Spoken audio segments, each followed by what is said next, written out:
महाराज जी, इतने पीछे जा कर के इस तरह के जंगल में जा कर के इस तरह से वनवासी और आदिवासी बालकों का आप सर्वांगीण विकास कर रहे हैं, उनकी शिक्षा के लिए आप इतने ज़्यादा प्रयासरत रहते हैं।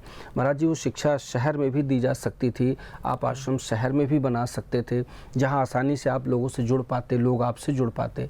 तो इतना इंटीरियर में जा कर के महाराज जी उस आश्रम को बनाने के पीछे का क्या कारण है? हाँ, देखिए आपने बहुत अच्छा प्रश्न किए। दरअसल में देखिए, आज के परिवेश में आप देख रहे हैं कि चाहे कोई अन्यथा न लें, चाहे साधु संत, समाज सेवी या जो भी लोग हैं, सब ग्रामीण को छोड़ के शहर की ओर भाग रहे हैं।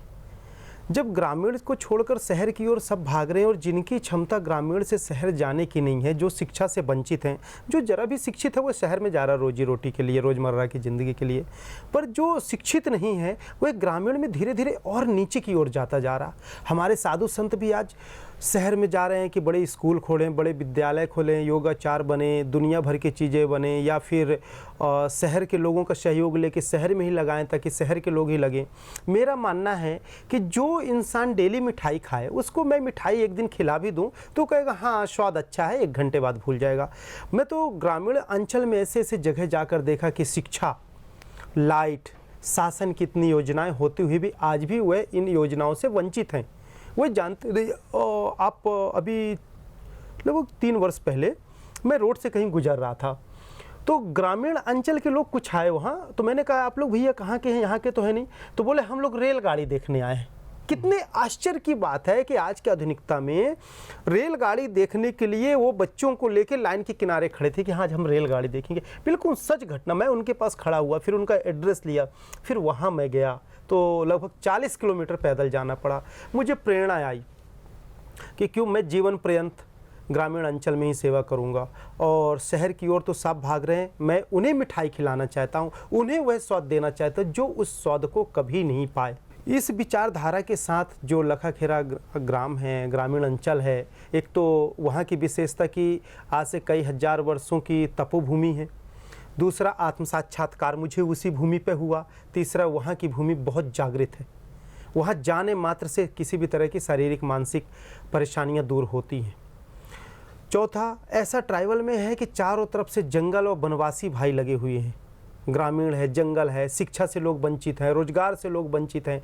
ऐसे मतलब संसार की दुनिया को उन्होंने देखा ही नहीं, इवन मजदूरी भी ढंग से नहीं कर सकते हैं। तो मेरे अंदर प्रेरणा आई कि हर साधु संत समाज सेवी तो शहर में जाके सेवा कर रहे हैं जहाँ सेवा की ज़्यादा आवश्यकता नहीं है। हर घर पे शिक्षित लोग हैं, हमें सेवा ही करना है तो हम ऐसी जगह सेवा करें जहां रियल में लोगों की सेवा की ज़रूरत है, सहयोग की ज़रूरत है। और पिछले 15 वर्षों से आश्रम पे आसपास के गरीब, दिव्यांग, बेसहारा बच्चों को निःशुल्क शिक्षा प्रदान करते हैं।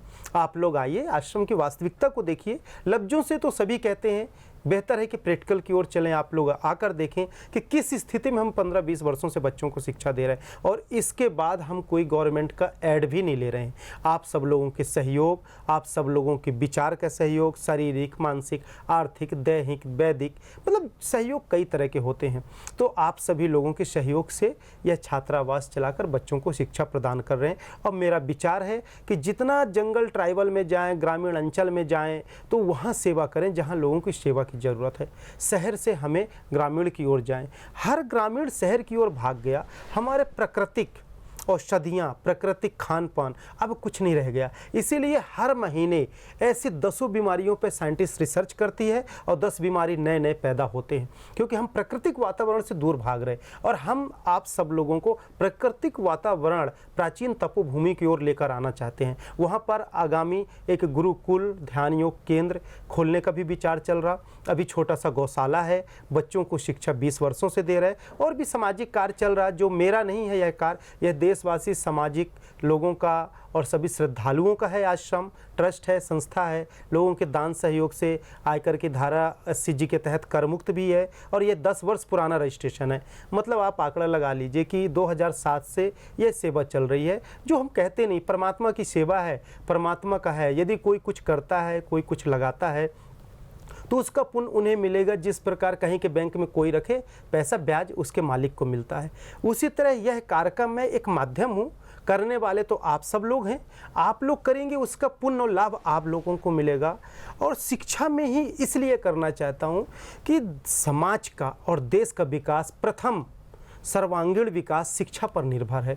यदि शिक्षा है तो समाज का विकास है, समाज का विकास है तो देश का विकास है। तो देश, राष्ट्र, समाज शिक्षा पर है। तो मैं वृद्धाश्रम के लिए तो खिलाफ हूँ, शिक्षा की ओर चलना चाहता हूँ। क्योंकि वृद्धाश्रम हम खोल के क्या करेंगे? हम उन माताओं पिताओं को, बच्चों को ये शिक्षा दें कि वृद्धों को भगवान तुल्य रखकर घर में रखें।